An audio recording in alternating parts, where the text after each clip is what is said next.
오늘 우리가 함께 읽는 이사야서 49장의 내용은 두 번째 종의 노래라고 부르는 내용이 예언되고 있습니다.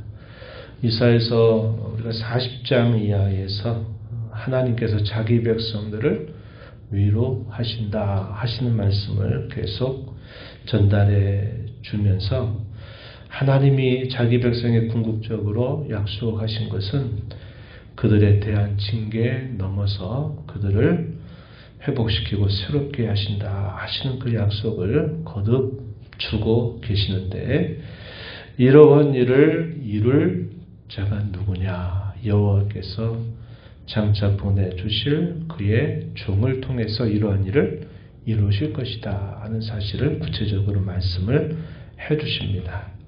그래서 종의 노래가 이사야서 이 후반에 가게 되면 여러 편이 반복이 됩니다. 그리고 그에 대한 가장 극치라고 말할 수 있는 내용은 우리가 너무 잘 아는 이사야서 53장의 내용이죠. 예수님께서 이 땅에 오실 때 어떤 모양과 형체로 오실 것이며 그분이 무슨 일을 하실 것인가에 대한 매우 상세한 예언이 이 종에 대한 예언에 있어서 가장 선명하고 가장 잘 주는 예언의 내용이 되고 있습니다. 오늘 49장 1절로부터 13절의 내용에 오늘 보게 된 이 내용 속에서 종의 두 번째 노래에 해당되는 부분들이 소개가 됩니다. 1차적으로는 누구를 우리가 생각하게 되냐면 참 영적으로 힘겨웠던 시대에 말씀의 종으로 부름받았던 선지자 이사야를 우리가 떠올려 볼 수 있겠지만, 그러나 이 내용들을 우리가 자세하게 읽어보면 이 사람이 할 수 있는 일이 아니라는 것을 알게 돼요. 바로 하나님께서 장차 보내실 메시아 예수 그리스도를 예언해 주고 있는 말씀임을 우리가 알게 됩니다.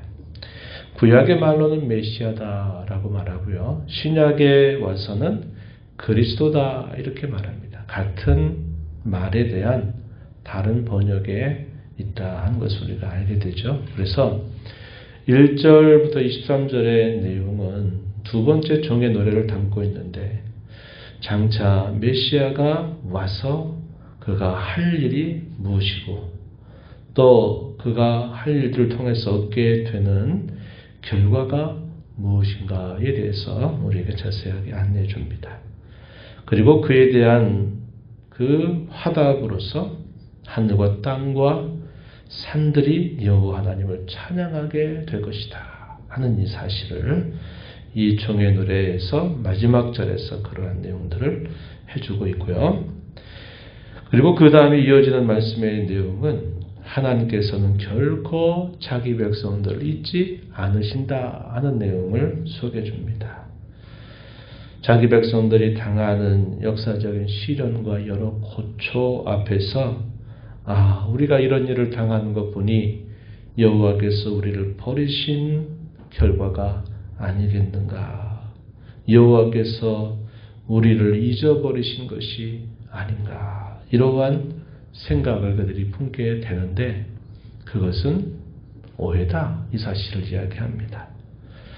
부모가 자식을 잃어버린 일이 없다. 만약에 부모가 혹여나 자기 자식을 잃어버린 일이 있다 할지라도 하나님은 자기 백성을 결코 잊지 않으신다 이런 말씀을 해주시게 됩니다. 그리고 이러한 하나님이 자기 백성들 향해서 베푸시는 그 구원의 놀라운 은총이 이방의 여러 나라들에게 그 구원의 은총이 미치게 될 것에 대해서 말씀을 해주게 됩니다. 그러면서 이런 모든 일을 행하시는 분이 여호와, 그가 곧 구원자시다, 구속자시다, 야곱의 전능자일 것, 정전자이다 라는 사실을 분명하게 알게 된다. 이런 말씀을 이 49장 마지막 부분에서 쭉 소개를 해주고 있습니다.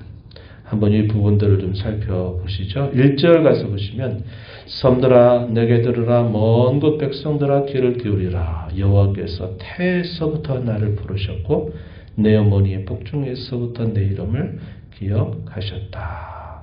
내 입을 날카로운 칼같이 만드시고 나를 그의 손그늘에 숨기시고 나를 갈고 닦은 화살로 만드셔서 그의 화살통에 감추셨다. 하나님께서 예비하신 종, 자신에 대한 그 정체성을 이렇게 표현해주고 있고요. 3절 이어지는 말씀에 보면 너는 나의 종, 내 영광을 내 속에 나타낼 이스라엘이다. 하나님이 세우시고 구별한 그 종을 나의 종이다 부르시고 영광을, 하나님의 영광을 나타낼 이스라엘이다 이렇게 부르셨다 표현되어 있습니다. 하지만 이 일들에 대해서 오해하는 듯한 표현들이 나타나죠. 내가 헛되이 수고하고 무익하게 공연히 내 힘을 다하였다. 먼저 우리가 선지자 이사야를 생각해 보면 이제 그런 거죠. 약 52년이 넘는 세월 동안 계속 왕들이 바뀌는 중에도 하나님의 말씀을 받아서 자기 백성들에게 계속 하나님의 말씀을 전하죠. 하나님의 마음을 자기 백성들에게 계속 전하는데 그의 말에 귀를 기울인 사람들이 거의 없는 거예요. 남아있는 신실한 자들 얼마 외에는 다 그의 말에 귀를 기울이지 않고 싫어합니다. 없어졌으면 하는 그런 마음을 갖고 선지자들을 박해하죠. 그래서 그 오랜 세월 동안 계속 말씀을 전해도 아무런 열매가 없는 것 같고 그러다 보니까 어떤 생각이 드느냐. 다 헛수고다. 다 이게 되는 일이 아니다. 이런 생각을 할 만하다 한 겁니다. 4절에 내가 헛되이 수고하였으면 무익하게 공연히 내 힘을 다하였다. 이렇게 스스로 말하는 그런 상황이 됨을 표현해주고 있어요. 그러나 5절에 보면 이제 여호와께서 말씀하시나니 그는 태에서부터 나를 그의 종으로 지으신 이시며 야곱을 그에게로 돌아오게 하시는 이시다. 이스라엘이 그에게로 모이게 된다. 그러므로 내가 여호와 보시기에 영화롭게 되었으며 나의 하나님은 나의 힘이 되셨도다. 하나님이 붙들어서 이 일이 되게 하시는 이 일은 6절 중간에 보면요. 뭐라고 말하냐면 매우 쉬운 일이다. 이렇게 표현했고 이방의 빛으로 삼아서 나의 구원을 베풀어 땅끝까지 이르게 할 것이다. 하나님이 정하신 때가 되면 이러한 일들이 아주 쉽게 이루어지게 될 것이다. 그리고 그 일의 결과는 땅끝까지 이르게 될 것이다. 라고 말하는 겁니다. 우리가 잘 아는 바와 같이 선지자 이사야가 부름받았던 그때에 하나님이 선지자에게 뭐라고 말씀하세요?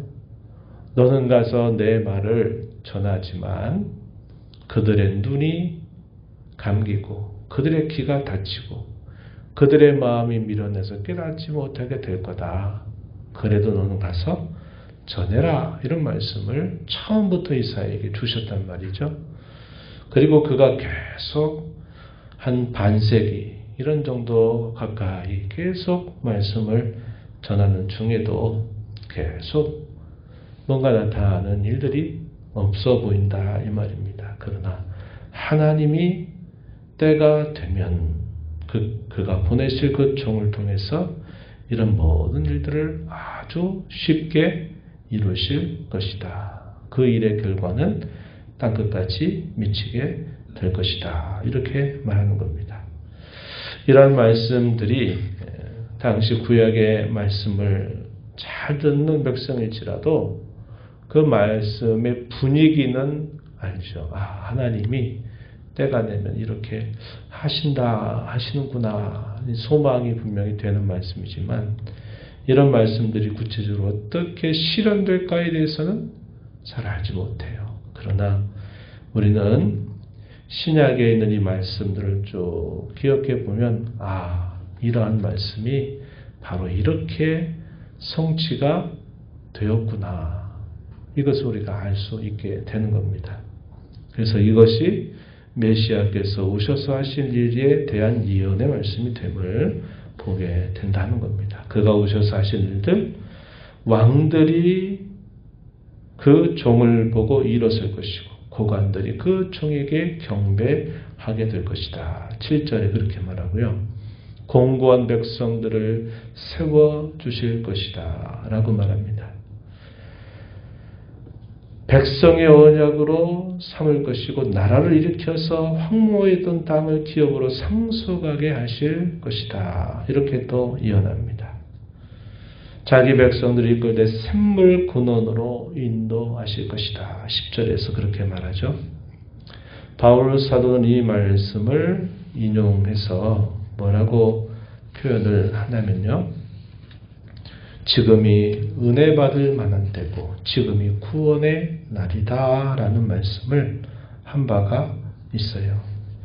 고린도후서 6장 1절 2절 말씀에 보면은 그렇게 말씀을 소개하고 있다는 겁니다. 여기 8절 우리가 읽은 본문에서 은혜의 때 내가 너에게 응답하겠고 구원의 날에 내가 너를 도왔다 이렇게 말씀하시는데 이 말씀을 바울 사도가 인용을 해서 이 말씀이 바로 사도가 활동하던 그 시대에 성취되고 있다라는 사실을 가르쳐 주고 있다 한 겁니다. 모든 산을 길로 삼고 큰 길 대로를 돋둘 것이다 라고 11절에서 말하고요.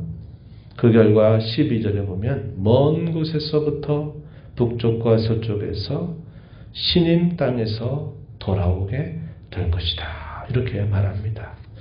하나님께서 예비하신 그 종을 통해서 이러한 일들이 있게 될 것이다. 라고 말하고 13절 보면요. 그 하신 일의 결과로 어떻게 화답하게 될까? 13절에 보면 하늘이여 노래하라 땅이여 기뻐하라 산들이여 즐거이 노래하라 여호와께서 그의 백성을 위로하셨은즉 그의 고난당한 자를 긍휼히 여기실 것이다. 그가 행하실 그 일에 대하여 하늘이여 땅이여 기뻐하고 노래하라 즐거이 노래하라 이렇게 말해 주는 겁니다. 구원의 은혜를 입은 모든 사람들이 이와 같이 하나님의 구원으로 인하여 기뻐하고 노래하고 찬양하게 될 이 일을 예언해 주고 있음을 보게 되고 이러한 일들에 대해서 우리는 그러한 일을 경험한 자들로 오늘을 살고 있는 것 아니겠습니까? 하나님께서 어쩌면 이방에 살고 있는 저와 여러분에게 이 복음의 은혜를 베풀어 주셔서 우리도 구원받은 하나님의 자녀가 되었다는 사실을 우리에게 깨닫게 하시고 그 일로 인하여 기뻐하게 하시는 일을 우리도 경험하고 행했던 일로 우리가 알게 되는 겁니다. 이러한 예언의 말씀이 결국 우리에게도 성취되었음을 우리가 보게 돼요. 시온을 향해서 오해하지 말라고 이야기해요. 여호와께서 나를 버리신 거 아닌가? 나를 잊으신 것 아닌가?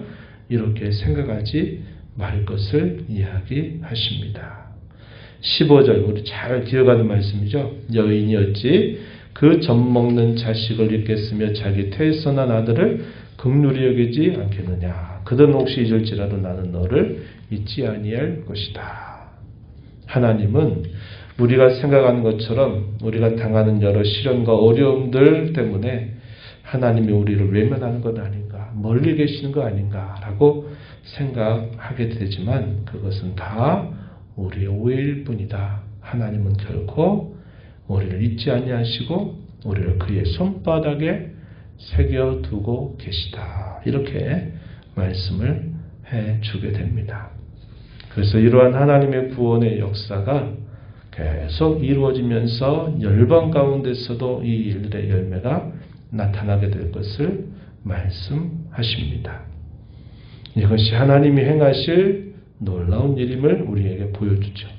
마지막 절 가서 보시면 25절, 26절 마지막 부분에 보면 모든 육체가 나 여호와는 내 구원자요 내 구속자요 야곱의 전능자인 줄 알게 될 것이다. 이렇게 우리에게 말씀을 해줍니다.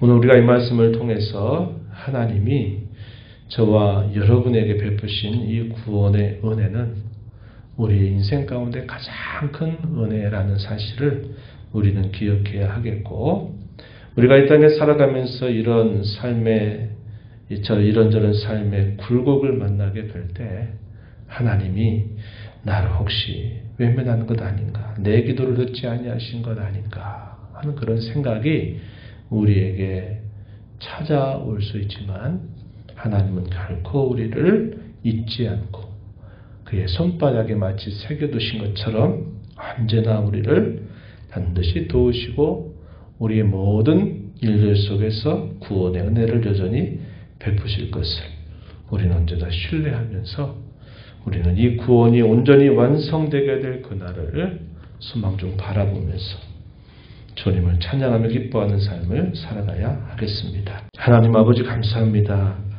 지난밤에도 잘 쉬게 하시고 이 새벽 시간 저희들을 깨워주셔서 오늘도 생명을 주신 아버지 앞에 나와 찬양드리며 저희들에게 주신 이 말씀을 또다시 듣고 교훈받게 하심을 감사드립니다. 하나님께서 베푸실 구원, 자기 백성들을 위로하시기 위하여 하나님이 약속하신 종이 이 땅에 오게 될 것이고 그 종을 통해서 하나님이 이 일들을 매우 쉽게 그리고 분명하게 그리고 확실하게 이루실 것을 약속해 주십니다. 그를 통해서 이루신 이 일의 열매가 모든 이방의 세계에 미치게 될 것을 하나님이 약속해 주셨습니다. 이러한 약속이 오늘 저희들에게도 값없이 주어지는 구원의 은혜로 저희에게 미쳤음을 저희가 알고 또 하나님의 이 구원을 노래하며 기뻐하며 소망하며 살도록 인도하셔서 감사드립니다.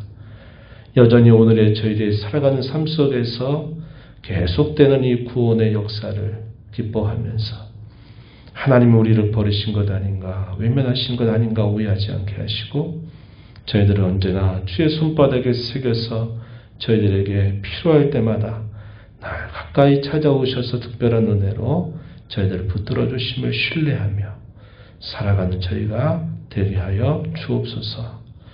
은혜의 보좌 앞에 나와 아버지 은혜를 구하는 모든 심령들의 간구를 귀 기울여 주시고 응답하시기를 바라며 예수님 이름으로 기도하옵나이다. 아멘.